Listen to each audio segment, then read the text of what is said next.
Del ল্যাটিটিউডের 5420 touch screen display, core i5 এর 11 জেনারেশনের G7 প্রসেসর।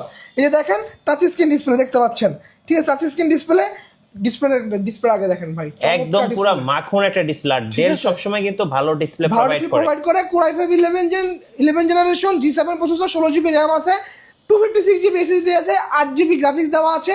চমৎকার কন্ডিশনে ডেল 5420 বিএম কম্পিউটারসে পেয়ে যাবেন মাত্র 41,500 টাকায়। 2 টাইপ সি পোর্টস, এক্স্যাক্টলি ভাই, দুটো দিয়ে আপনি চার্জিং পোর্ট, দুটো দিয়ে আপনার ঠান্ডা পোর্ট। আচ্ছা। এরপরে হচ্ছে ভাই আপনার Z9, যারা ছোট ডিসপ্লের মধ্যে Z9 খুঁজতেছেন, এলিট বুক সিরিজে 645 Z9, এটা রাইজেন 5 প্রো প্রসেসর দেওয়া, 5675 সিরিজ দেওয়া, 6 কোর 12 থেকে 16 বিকাশের laptop, 16GB RAM, 512GB SSD, open box কন্ডিশনে এই ল্যাপটপটা চমৎকার কন্ডিশনে আমাদের কাছ থেকে পেয়ে যাবেন মাত্র 55,000 টাকা। এবং মজার ব্যাপার হচ্ছে এইচপি লেটেস্ট সিকিউরিটি দেওয়া আছে ভাই, ঠিক আছে? আচ্ছা।